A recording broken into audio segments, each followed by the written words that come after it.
The conference is called GSEM, Global Strategy in Emerging Markets. And so there have been a lot of discussion about emerging market multinationals. So we have AJ Nichols here, who is Director of Corporate Affairs for Vale in Canada. Vale is, as you know, a Brazilian multinational mining company, one of the largest mining companies in the world. So we have the representative of an emerging market multinational, whose primary market, if I'm not mistaken, is China. So are you the largest iron ore producer in the world? Yes. Largest iron ore producer in the world, in Brazil, major market, China. So we have the issue of geopolitics arising. But in addition, Vale has operations in Canada. So there's a local connection because years ago they bought Inco, the international nickel company. So Vale is also a major producer of nickel, which, as we will discuss very shortly, is on the list of critical minerals that are required for the energy transition. So now we've got an emerging market multinational engaged in a highly geopolitical environment and a producer of critical minerals for the energy transition. Couldn't get any better. Not only that, but AJ, who's with us today, is actually born in British Columbia in a place called Trail, which is about 8 hours east of here, very near the American border, where many of the largest Canadian mining operation, maybe a major Canadian mining operation exists. Trail is and was a mining town. So, and in top of all that, AJ spent a lot of time in China. So he will tell us about all of that. So without any ado, I'm going to turn it over to Jing and AJ. Thank you, Danny. So just can you tell us a little bit more about yourself, your background, and also your current job at Vale? Sure. Well, excuse me. First of all, it's great to be here in Vancouver, and thanks so much for the invitation to join you. And the program, I think that you're going through yesterday and today is very topical and relevant just to everything that the business world is also dealing with, particularly for the last 2 to 3 years. As Daniel sort of hinted at, I'm a Trail, British Columbia native, so I grew up with resources. I mean, it was forestry as well as mining. I did all of my education on the East Coast in Halifax at Dalhousie University. I worked in the United States for the Canadian government in New York and Washington. And that was during what we call as the super cycle, where you saw a lot of mergers and acquisitions in the resource space in 2005, 2006. I joined Vale in Toronto in November of 2007, so I'm coming up on 15 years. The first 5 years I spent in Toronto looking at global issues for our base metals business. So that's nickel, copper, PGMs. I was going to Brussels a lot. I was going to Indonesia a lot. I was dealing with Japanese regulatory issues as well as Chinese regulatory issues a lot in my first 5 years. After that, they asked me to move to Singapore to look a little bit more globally across all of our business lines, where we had 7 business lines, 14 countries in the Asia Pacific region. I basically was on a plane for 4 months of the year. It was fascinating, but also it's a bit of a grind just given how big Asia is. And I was going to China probably once every 4 to 6 weeks. And that was for a variety of different reasons. We had some really big market access issues that we were working through as a company. And eventually we had to take a look at how we were approaching China in a much different way, in a more institutional way, as opposed to a transactional or a commercial way. And the company in 2014 asked me to open up a rep office in Beijing. We had a longstanding commercial office in Shanghai for over 40 years, but China had changed. And we were sort of a little bit behind in terms of catching up to the changes in China. So I was asked to open the first office for Vale in Beijing, and that was in July of 2014. And I spent the next 6.5 years based there before COVID sort of had me come home. And it was just a bit fortuitous. So now I'm based in Toronto. I work for the base metals business again, so I'm quite familiar with critical minerals. That's the sort of like the hot topic for the last 2 years in both government as well as commercial circles. And the world is just moving at sort of hyperspeed in many different aspects. So I really look forward to the questions today and also from the folks that are gathered here. Hope that is a quick way of getting to who I am. Can you just tell us a little bit more about Vale, the various product lines you described, Sure. the number of countries you operate in, that kind of stuff? Sure, no problem. So Vale is a Brazilian globally headquartered company. We're a top 3 iron ore producer. By market cap, we're also a top 3 global miner, together with BHP and Rio Tinto. China is overwhelmingly our largest marketplace. 52.5% of our revenue last year came from China. Number 2 is 8%. So it just shows you how relevant China is, because they do not have the luxury of a Canada or an Australia or a Brazil or other major sort of resource-rich nations. They're really heavily dependent on importing the critical materials that they need to produce. Vale is a really interesting company with a really interesting history too. It was born in 1942. It was a state-owned company. And it was there to help supply Allied efforts during the war with iron ore that goes into steel.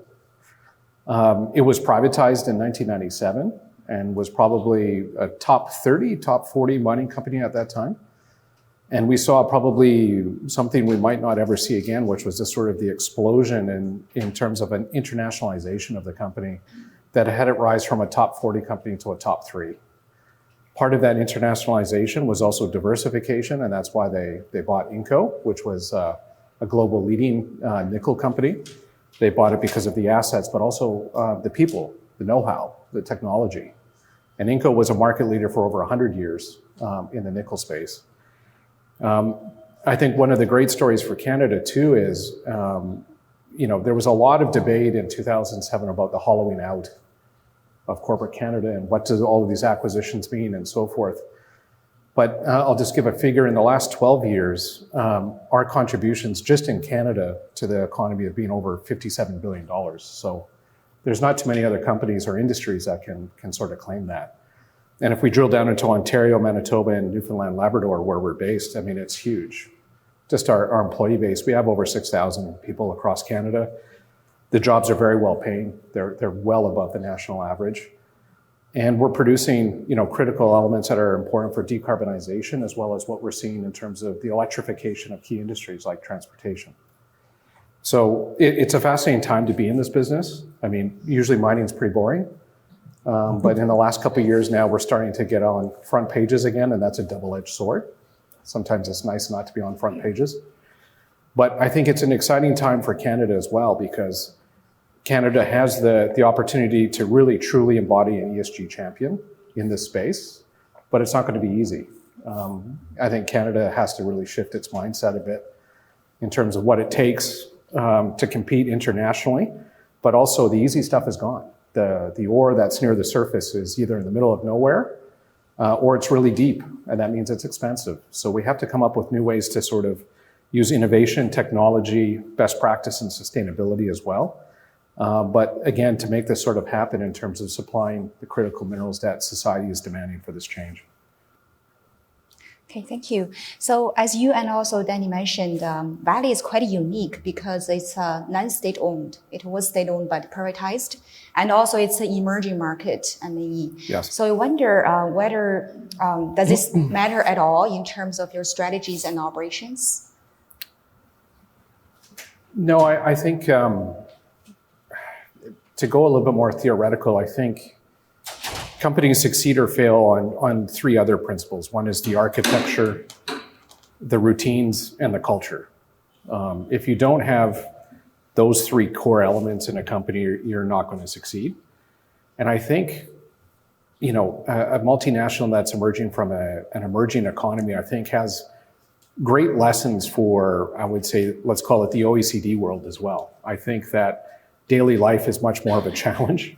It's not as maybe sometimes as predictable or as certain and so forth, but that also is helpful because you learn how to deal with risk in a different way. You have to manage it on a different basis. And you look at opportunities differently, and maybe you don't have certain biases that you might have in the OECD and so forth, and vice versa. Some of the other teachings, learnings, histories that North America and Europe has had, particularly over the last century, it still might not be ones that permeate into some of the emerging economies as well. And that's a good thing, because I think that's where you have an opportunity, particularly if you're a multinational, because you can lean on your employees in the markets where you're established to really help on those pieces. But I think the success of a company is more based on the architecture, the structures it's set up for itself. What are the key processes and routines that the employees get into? And of course, the culture, which has to be set at the top. So let me pursue that a little bit. Do you not think, therefore, that being from Brazil has made you somewhat immune to the geopolitics of the world with respect to China, say, relative to BHP or Australian mining companies? That's a good question. I would say it's yes and no. I would say that it's not that we've benefited from it. It's maybe that we've had different challenges to deal with respect to, say, Australian-based or UK-based companies and the present relationship that they have at the government-to-government level. So I would say I don't think anyone has a free pass. I think it's more that your challenges are just different. So Australia, most definitely. I mean, I lived through some of the challenges where the Morrison government, as well as previous administrations, were taking a harder position against certain issues on the bilateral relationship. But I would say that also the Chinese government is quite pragmatic. If you saw the reactions that were taken against Australia, it never touched on iron ore. Mm-hmm. It touched on coal, it touched on wine, it touched on other exports from Australia, but it didn't touch on critical things like iron ore. Interesting. Speaking of China, China is Brazil's largest trading partner, so we assume maybe it is also Vale's largest market, at least for iron ore. Have recent dynamics in the geopolitical environment with respect to China affected Vale at all? No, and I would say it's simply the reality of supply and demand, and also the mere reality that right now where the Chinese industrial base is, they still need to import a significant amount of ores to support their industrial base. So in the case of iron ore, it's for supporting its steel industry and so forth. The steel industry employs more than 2 million people in China. So this is it's not the most heavy industry in terms of employment, but it's a critical one.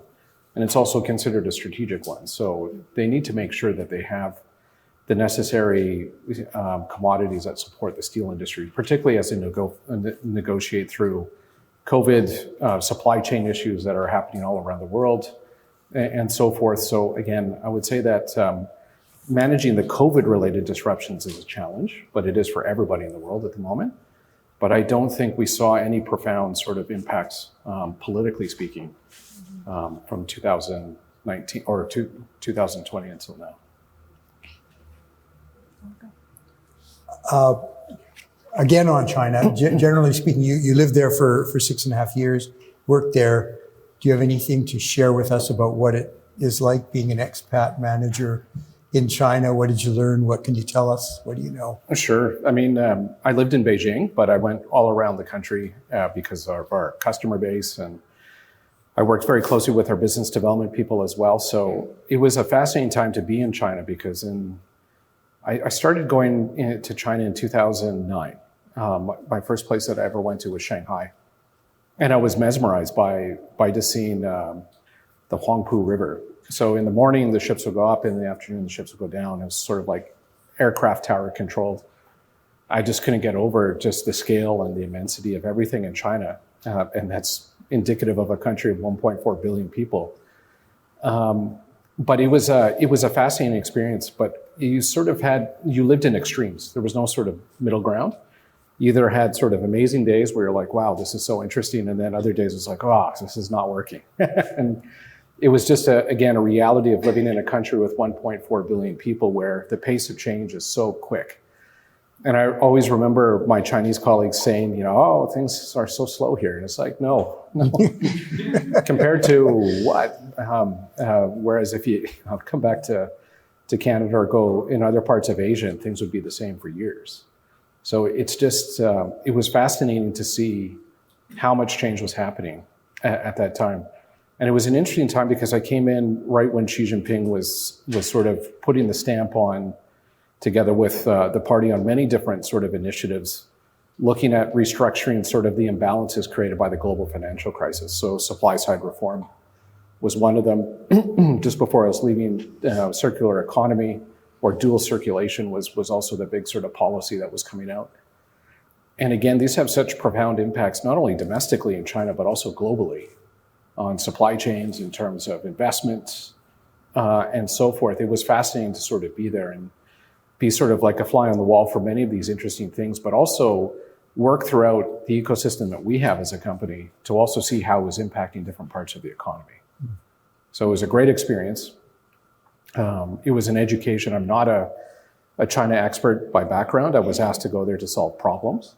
And I think they wanted, at the time, the company wanted someone that didn't have sort of immense or prescribed China expertise, because I would look at things through a different lens. And so I think one of the most interesting things I had to do there when I was starting out was developing my own sort of system or radar in terms of what is nonsense and what is really credible from an economic as well as a policy perspective in China, and where are the real sort of movers and shakers, and what is the noise. And it takes time. I think we had 200-300 meetings with people, and then you sort of develop a really good system in terms of this is noise and nonsense, and this is something that you need to follow. And I think it's just indicative, again, of like a country that's so big. It's got such a rich culture and history as well. That's the way that you have to understand a complex society like China. And so then you have to weave it into, what your business does. What is your business strategy? What are the things that you need to ignore or deprioritize versus the things that you cannot miss? So quite often I would say a lot of companies get seen chasing the mice, but they miss the elephants. And so you have to sort of develop that system where you're sort of balancing the mice and the elephants, and one eye's there and the other one's over there. And again, just the pace of change. So you have to really sort of develop great networks and so forth. And I would say that, and it's not a criticism, but a lot of natural tendencies is for Western companies or Western multinationals to speak with Western experts based in China. And we sort of did the opposite. We said, no, we have to forge partnerships with Chinese experts because they know their country. It's China. Just like I would hope that Chinese companies or American companies or German companies would say, let's go and hire great, smart Canadians because they probably know Canada, depending on where they're based. And so it's a simple concept, but it's amazing how companies and governments sometimes get that wrong, especially in a place as complex and in terms of information flows as China. So you really have to sort of develop those networks very, very carefully, but also manage them very well. So it's great for stakeholder relations. Mm-hmm. So going back, sorry, this is your turn, but I'm just going to jump in. Just going back to a previous question, do you think that recognition of working through the local Chinese stakeholders, rather than Western experts, had anything to do with being a Brazilian emerging market multinational? No, I think it was more about just being open-minded and curious, and your approach. I think humility has a lot to do with it, and that's what I mean about your approach. Again, and people are keen to talk. I mean, Chinese culture is quite interesting. I mean, it's not, I think before, go there, people think it's this monolith and no one says anything. No, it's the opposite. I mean, I think people are really engaging. They're super hardworking as well. And so, and they're very pragmatic, I found. During my time there. So it was a matter of doing your homework, first of all. Second, getting your timing right. And third, sort of like just sticking at, whatever your initiative or your project was, and really trying to work and work with your Chinese counterparts so that they could see your position and vice versa, you could see theirs. And then you saw results. And I don't think that's particular to what culture you might be coming from or your company culture. It's more about your overall approach and how you're engaging.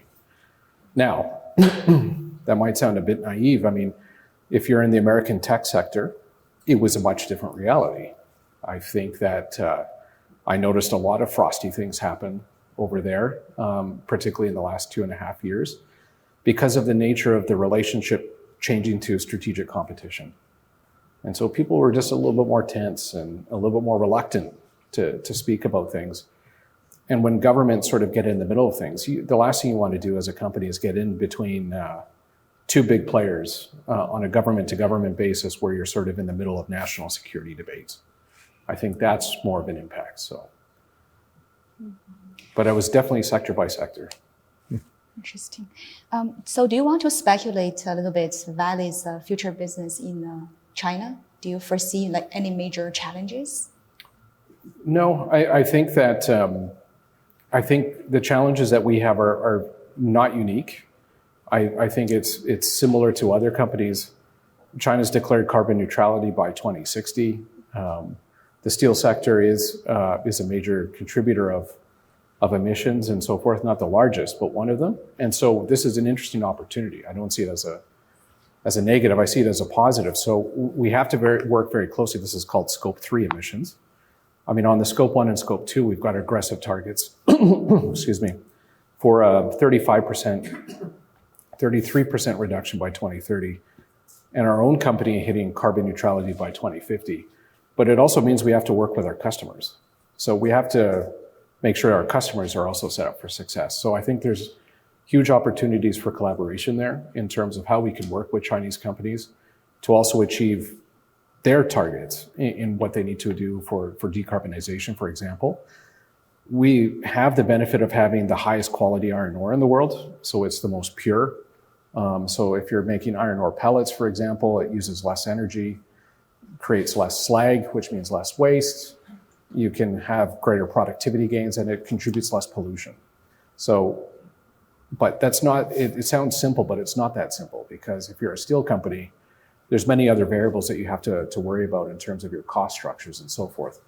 But supply side structural reform was one of these areas where they said, we want higher grade inputs to go into our industry processes that also had economic as well as environmental or social benefits. And I think this is something that did help, and it really sort of differentiates ourselves and so forth. In the long term, I think there's a lot of question marks. I mean, what is the future of how we get, big topics like climate change and decarbonization, as well as what is going to happen between the US and China on the trade front and so forth? Is it always going to be strategic competition? Will it get better? Will it get worse? Will it stay this way for perpetuity and so forth? I think those are really interesting questions that we'll have to just wait and see and adapt to. But again, China's not in the position where they have a lot of these resources naturally in their borders. They either don't have them at grade or they don't have them in abundance. So they will have to go to the seaborne market, the international markets, for a lot of their commodity needs. And it's not just iron ore. It's also on copper. It's also on nickel. That's why you see China so heavily developing in Indonesia and the Philippines at the moment as well. So I think you're going to see those trends continue.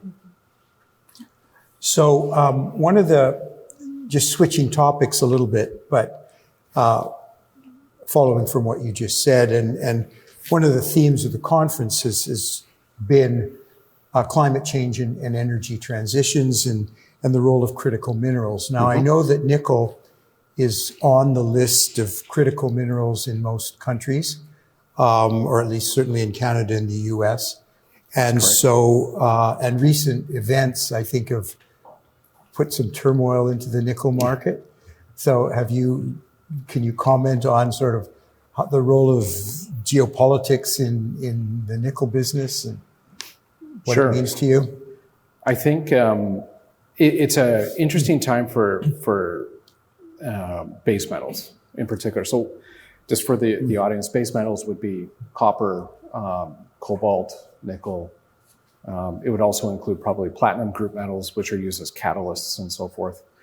When you're looking at the EV supply chain, lithium, cobalt, magnesium, aluminum, nickel, as well as copper are critical elements to sort of make batteries, but also in terms of the charging infrastructure and so forth. So it's an interesting time because for probably the past 8 years before, say, 2020, nickel prices were quite depressed because there was a lot of supply and there was a lot of, I would say, skepticism about whether or not electrification was going to take off. But then you saw China sort of and the Asian ecosystem really develop. You've got big movements in Europe as well. You've got over $300 billion worth of investments from the OEMs committed to completely switching their fleets to electric cars by quite often 2035. So this is a generational shift. It's one we haven't seen before. And I think it's extremely interesting now. On the critical minerals list, I believe the US has 50 that they've identified Nichols on there, but it wasn't originally. I think it was other elements that were a little bit more predominant, particularly as it related to sort of defense applications and rare earths, which ironically are not that rare, but they're just called rare earths. But on the Canadian lists and some of the Canadian provincial lists, nickel is definitely there, cobalt is definitely there, and so forth.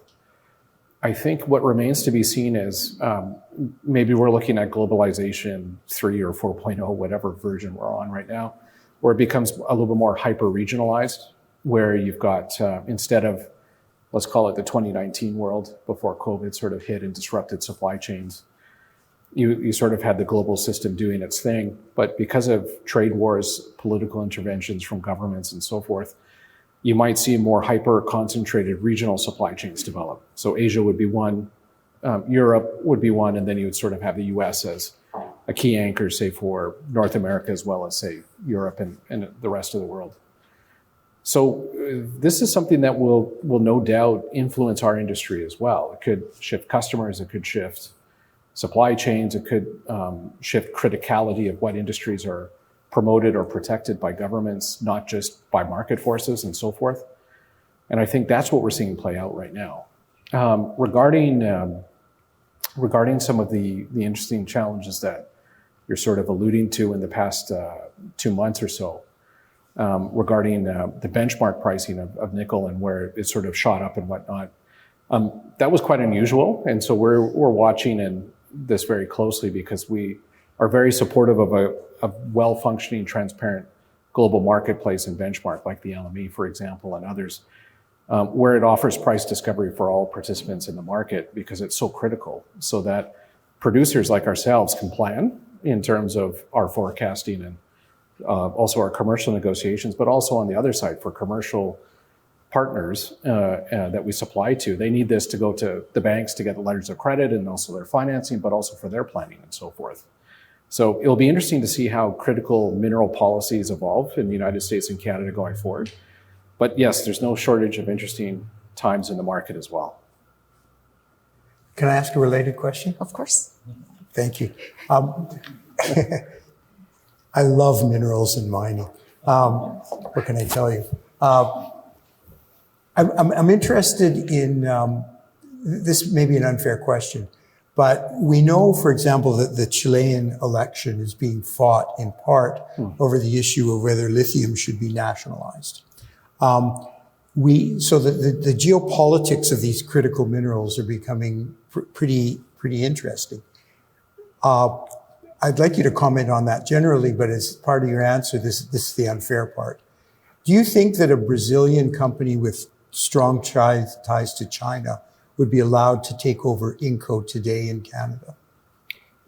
Sure. So I think on Chile, we don't have a lot of experience in Chile. We've got exploration activities and whatnot, but we're following sort of the developments. I would say I would offer 2 suggestions on that question, which is over history when it doesn't matter if there's sort of market interference or government interference, it usually doesn't end well if you're not sort of having more open sort of investment opportunities into strategic sectors, regardless how abundant or not they are. I think just over time, it proves not to be so successful. It leads to greater inefficiencies. I'm not ideological, so I'm not one of these free market or government has to be everywhere. I'm somewhere in the center. And I think we have to look at it from a much different sort of vantage point of, where the mines are, what is their operational costs and their sort of current supply chain realities.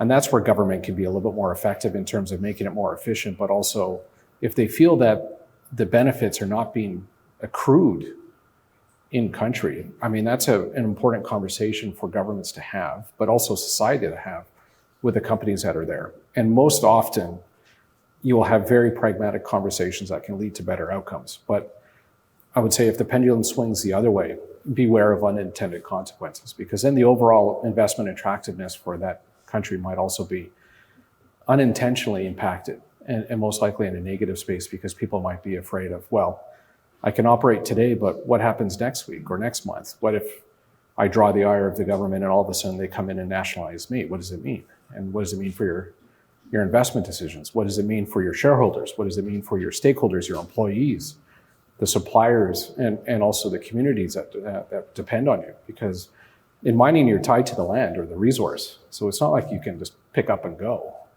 You're tied there for decades, quite often, depending on the life of the asset. So it's not that simple. In regards to investment reviews and so forth, I mean, if you look throughout all of the mining industry, I would say that China is the #1 customer for many people in the resource sector. So I would say that, I mean, if this was 2006 living again, you've got the Investment Canada Act that had undertakings, which were legally enforced commitments for companies. I would say that that process is still in place and quite robust and is applied by the government. And again, it's to ensure that, you know, the net benefits or the net benefit test to Canada would be achieved. And so I think it would have to be a very specific negotiation between the company who is being acquired, the company that is doing the acquiring, and the government to make sure that Canadians still benefited. And I would say that, you know, contributing even just over the last 12 years, the $56 billion in investments and GDP contributions, would say that that was a successful investment. And I would also highlight that the global headquarters and governance for base metals is still Toronto. So there was always this, all the decision-making is going to be outsourced and whatnot. No, the head of our global base metals business, Ms. Deshni Naidu, is based in Toronto. I'm based in Toronto. I have to look at jurisdictions outside of Canada. Mm-hmm. Same with our project teams, same with our marketing commercial teams, same with our legal teams, and so forth. Our headquarters are in Toronto. So again, I think this is a good case study. But I remember the angst because I lived through it. The global financial crisis also exacerbated it, where hyper-nationalism crawled into every space, and it sort of really sort of diluted meaningful dialogue that you were trying to have. And so you had these really interesting sort of challenges to deal with, not to mention some of the other things that happened in 2009 and 10. But again, when you look back on the acquisition that was in 2006, in the last 16 years, the benefits that Canada's had, I mean, we've got new processing facilities in Newfoundland. We're opening new mines in Labrador, including first ore that was delivered in our underground facility in Labrador last June. And we're investing in Thompson, Manitoba for the first time really at a significant scale in the last 20 years. So again, I think it's more about making sure the conditions are right for further investment and partnership and opportunities. And I don't sort of worry so much. I don't feel that sort of concerned when we speak with stakeholders, either at the provincial, local, or national level. Okay, great. I think we should open for Q&A. No, can I ask one last question? Okay. Well, this is a broader one, and it'll open up. I think it would be remiss if we didn't ask. You know, the mining industry is not famous for being CSR friendly, let's say. And I know you're aware of that. And so I'd like you to just sort of comment a little bit, and other people I'm sure will pick up on this, about what you do to ensure that you know, what your CSR strategy looks like. Sure. No, it's a great question. I mean, there's a lot of, I would say, accurate and inaccurate perceptions about mining. One, that because it's an old industry or a traditional industry. Traditional really irks me because there's a lot of innovation and technology that goes into mining, and it's sort of discounted because it's like, oh, you've been around for, you know, basically since dinosaurs roamed the earth, so you must be old and clunky and so forth. And we're not, because a lot of the health and safety drive that we have in risk management is driven by innovation and technology, for example. But on the CSR and sort of diversity and inclusion, this is something, you're right, this is something that the industry has to tackle. I would say the industry is tackling, and it's something that we have a profound focus on. I'll give an example. So in China, our operations were much smaller on scale, say, compared to a Canada or Brazil, where we have a majority of our employees. But we had, if I remember correctly, 56 or 58% of our workforce in China were women.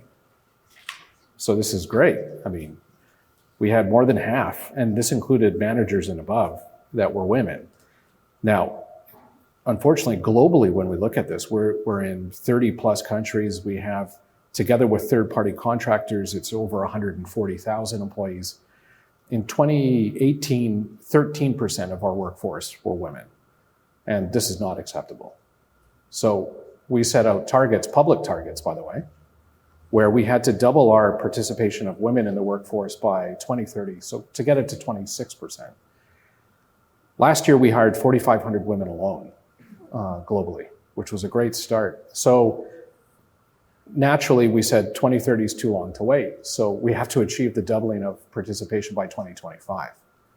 I mean, this is just one example. So we have to figure out how to do this. And by the way, all of us, all of the leaders in the company, we're responsible for doing this. Like, we have to come up with initiatives. It doesn't matter if you're underground or operating a ship or in the mines or in a corporate office. We all have to focus on making our workforces more diverse, more inclusive, and representative of where we operate. That also includes opportunities for Indigenous rights holders, where we operate in Canada and elsewhere, and opportunities where we can have that. And, you know, one example is in Voisey's Bay. Last year, we had, our procurement spend was just in Voisey's Bay, Labrador, was $680 million with Indigenous business. I don't think anyone else in Canada really comes close to that. Basically, 72 cents of every dollar we spent on procurement was going to Indigenous rights holders, owned businesses, pardon me. Now, is that indicative of where Ontario and Manitoba is? No, but that's where we want to see how we can get there. And it's through incrementalism we will be able to do this. Sadly, you can't just flip a switch and then catch up or leapfrog, but I think we have committed leadership where we're actively trying to look at not only the social and governance side of things about how we can continue this path, but this also goes then to climate. So as I mentioned before, we've got a carbon neutrality target of 2050. How we're going to get there, this is one of the great challenges, because we're fortunate enough to have a lot of our operations already on hydropower globally, but we want to get to 100% by 2030. We're around somewhere 82, 85%, I believe. So that's still a big challenge. We also want to reduce our water consumption. We want to plant 500,000 hectares of trees outside of our operational area. That's not just reclamation and reforestation within, where we have to legally reclaim and rehabilitate our mined areas, but it also includes 500,000 hectares outside of the fence, so to speak. So these are big ambitions that we have to accomplish, and I think it's the start. And it's also not just that we think we know it all as well. We rely heavily on partners to say, and that includes civil society, strategic partners that we have, our customers, because there's no sort of monopoly on good ideas. And not only that, it's okay to copy and paste someone else's good ideas if it's being proven to work. So I think this is where the opportunities lie for companies like ours. And we also want to attract the next generation of workers, and particularly women that might be going into the STEM careers, or if they want to be our next CFO or a great talented lawyer or an operator, or working on down in our mines as well. We're open to all of those ideas where we can get young people also excited about the opportunities that our industry possesses. And what's in it for them? Well, we pay way above national averages in wages and so forth, but we also are global. So, you know, it could be a unique career for a young person just out of school or community college or university that might be wanting to get into an industry that really has a global impact, but also has to look globally because of just the nature of commodities on a global scale.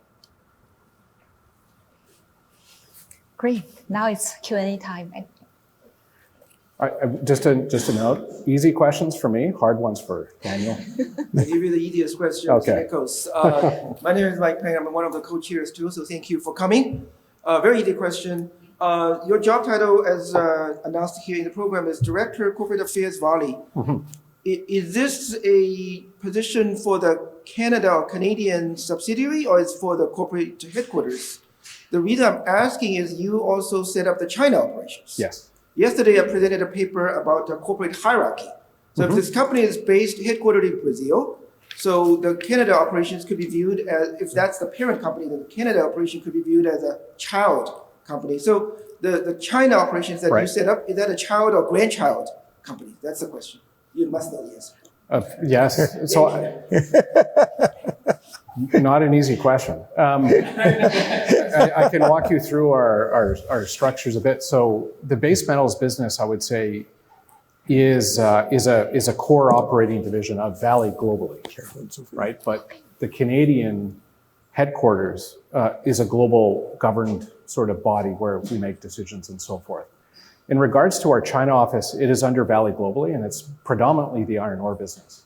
So when I was in China, I was working for both the iron ore business line as well as for global headquarters, depending on the issue. That being said, if there were base metal issues that happened to involve China, it's not like I can't put up my hand and say, I'm here to help. I had to help. So I think, again, I don't know where your hypothesis is going in terms of the sort of relationship of like the parent entity and the grandchild or the child or stepchild and so forth. But I think it's more about, again, the routines and the culture of the company that can really sort of define the effectiveness that an organization can have, particularly because we're in so many different commodity lines. We operate sophisticated logistics and supply chains, both in Brazil as well as outside. I believe Vale in Brazil, if they really sort of took their railway and port assets, it would be one of the largest logistics company in South America just on its own. Mm-hmm. And again, that's just the nature of the business. We don't have the control of saying, why don't we have a mine 15 kilometers outside of Vancouver or Sao Paulo? We have to go where, the geology unfortunately states and so forth. But getting back to your question, Vale Canada and our base metals is a key subsidiary of part of Vale, but our executives sit, and we, of course, every week we interact with our global colleagues and so forth in terms of the decision making, but also the same person who heads our global base metals business is on the global executive committee of Vale globally as well. So she's also a matrix structure. Exactly. The matrix structure doesn't fit Mike's model. Yes, and to be more succinct, we have a matrix. Yes. Carolyn's over here. Hi there. At the end of the day, the mines, there's no more ore, right? And so they have to shut down. Is Vale witnessing more requirements, not only at the licensing, but maybe the renewal licensing for end of mine life provisions so that once the mine shuts down, the community doesn't shut down? Yes. Great question. And this is something that growing up in Trail, BC was on my mind and my parents' mind. In the reality that Trail was not a mining town, it was a processing town. But in order to process, you need the ore to come from somewhere and so forth. In regards to closure costs as well as closure policies, I would say that they exist in every jurisdiction that we're in, and they're different. It depends. It depends on, first of all, the life of your asset. We have the benefit that we're not looking at mines that have 2-year and 5-year life of mine. We're talking like 50 years. At Sudbury, we've been mining 120 years. We still don't know the bottom of the shaft yet in terms of what the ore potential is there, but we know there's ore there. It's the same in Newfoundland. We've been mining there since 2004, and it was open pit, and now we're going underground. So absolutely, I would say that Canadian governments in particular, and which are governed by the provinces, have always had very clear sort of closure obligations that are tied to regulations and permits. And as you go along the life cycle of your asset, you have different sort of requirements that get triggered. And I would say that that's not going to change. Again, because you have seen, I would say, bad actors sort of dine and dash, and then government or local communities really sort of pay the price. And in other cases, they might be even more severe where they don't understand the nature of the industry, where they have to have a little bit more flexibility because they don't know the life of mine. It's sort of an estimated reserve or resource. But I would say that trend is definitely continuing. Alvaro's next. Thank you. My name is Álvaro Cuervo. I'm from Northeastern University. I'd like to come back to the story of you have to go to where the minerals are and get into the issue of ethics. And a couple of cases, I'd like to see your point of view of internally what were the discussions in the case of what happened in Guinea, in Simandou, and the corruption scandal that happened there with the Israeli billionaire.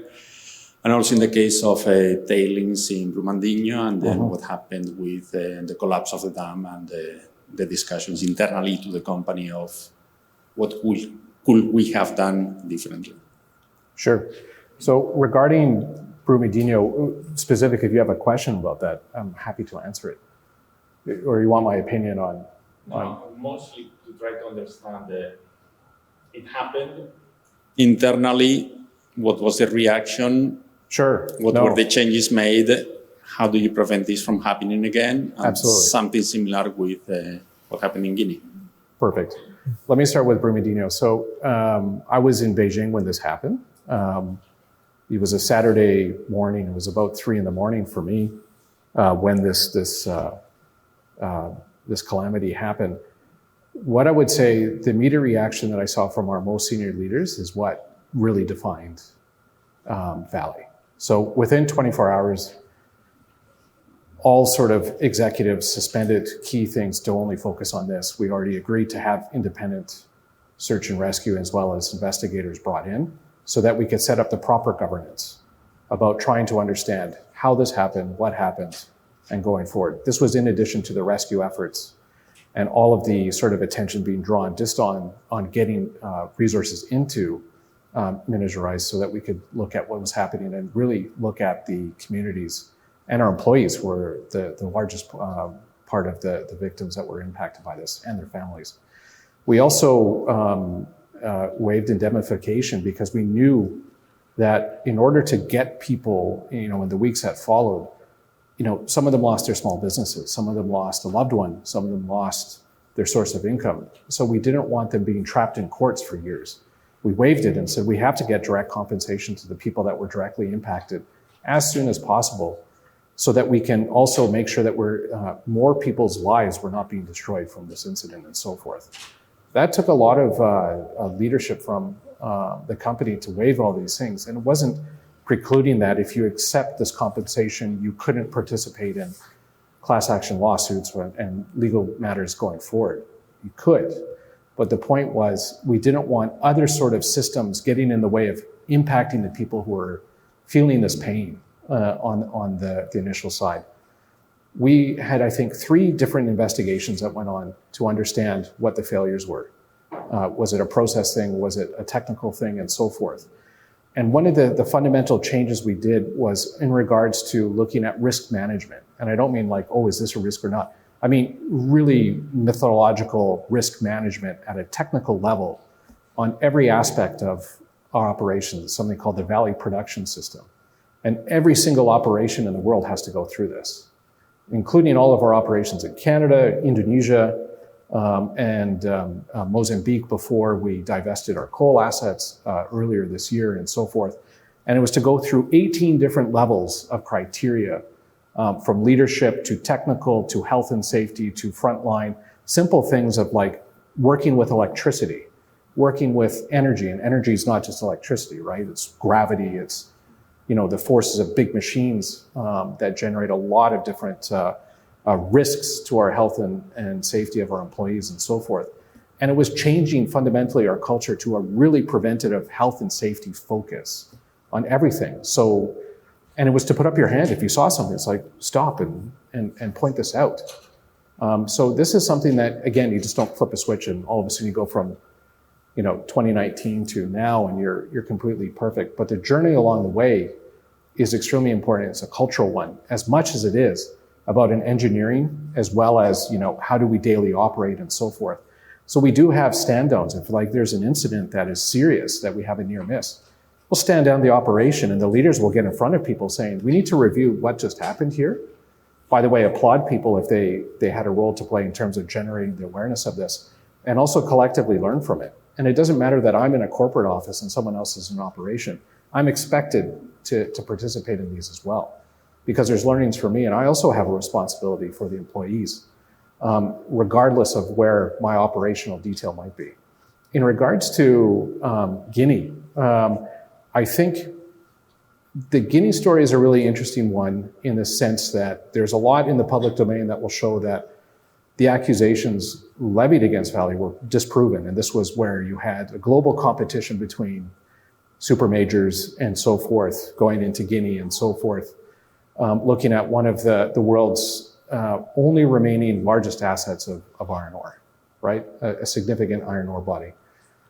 I think ultimately what is unfortunate is the situation in Guinea has deteriorated from a political risk perspective, from a certainty perspective, and so forth. Otherwise, you would see major investments from the consortium, particularly those led by China, they would have developed something. So it's clear that there are other structural issues that they're dealing with. One of them is a lack of infrastructure.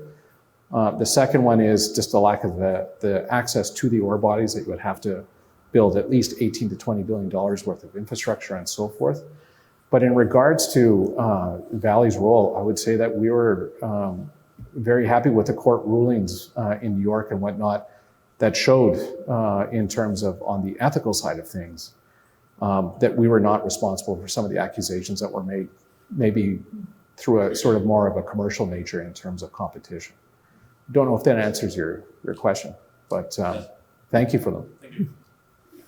Ravi, go ahead. Yes, last question. Last question, Ravi. I'll try to keep it really short. One of the logics in natural resources is the need for vertical integration. If you're upstream, you want downstream. If you're downstream, you want upstream. How does that play out when you have cross-border situation like you have with China? And you have half your sales in iron ore going to China, but I assume you can't own any of the downstream in China. And China, I don't know if it can own any of the upstream in you. How do you therefore deal with the security of markets and the security of access from their perspective? That's a great question. I've actually got a really easy answer for that. I really like that question because I think we're also at an interesting tipping point with decarbonization where you're looking at companies that are taking either horizontal or vertical approaches to either have a perceived or an actual control over their own destiny through their supply chains. I believe that where we want to operate is more in the upstream, right? And that's in terms of our core expertise, which is mining and processing. We are looking at maybe some other interesting things on the base metal side where we go a little bit further down the supply chain. But in regards to iron ore, it's very clear. We're not going to be, we've got joint ventures with steel in Brazil, for example, and so forth. But I don't think you would see Vale make a big shift down into, sort of trying to come into a big, massive like steel industry player. On the decarbonization front, though, we are looking at how we can decarbonize the steel process, and that's replacing coking coal with other, could be like biomass or other sort of elements where you sort of really decarbonize the steelmaking process and what they call DRI steel and so forth. But I would say in regards to China, historically, and it was not just us, but it was let's call it the super majors, so the top 4 suppliers of iron ore to China, it was mostly a commercial transaction. You had ore, there was a lot of demand in China, you negotiated, and it was FOB, CFR, and so forth, and you had a really successful business. Where Vale was really innovative, though, and we lived this when I was over there, was looking at other options of getting closer to our customers and offering other opportunities where we could be closer to our customers. For example, we were the first company to sell in RMB, not just US dollars, because you did have big family-owned steel mills that were, very solid from a financial perspective, but they couldn't go to banks and get US dollar letter of credit. Well, it seems like a lost opportunity. So we came up with ways that we could look at selling both in RMB as well as in US dollars.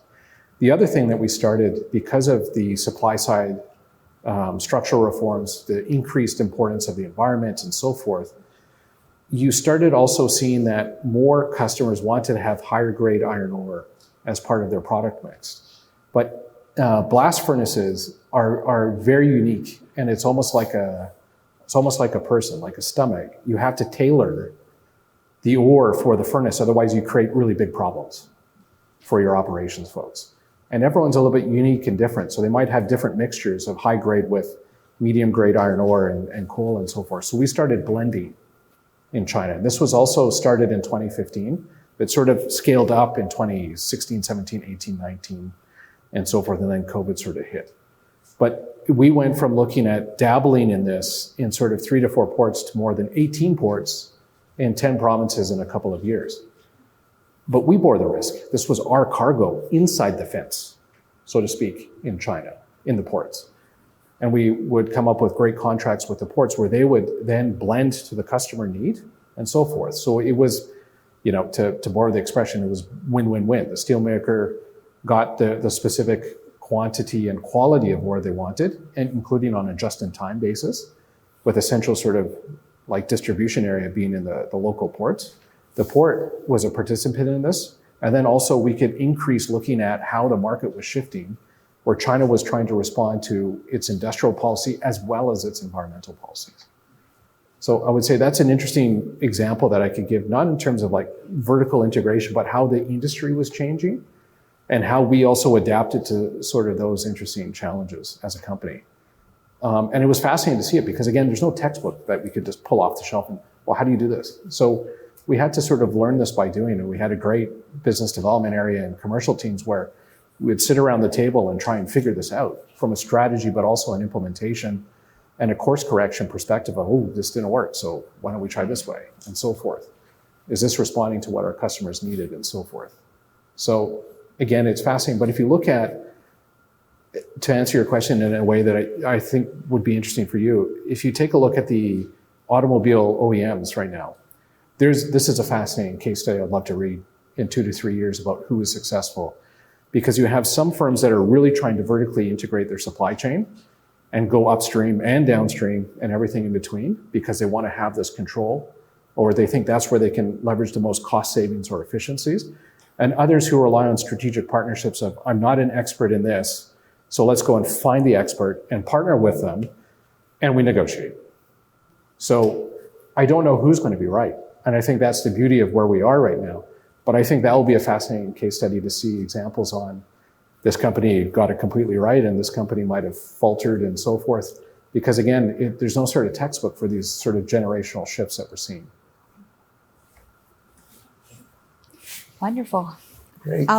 We have to end this session now. Thank you, Mr. Nichols and the audience for these wonderful conversations.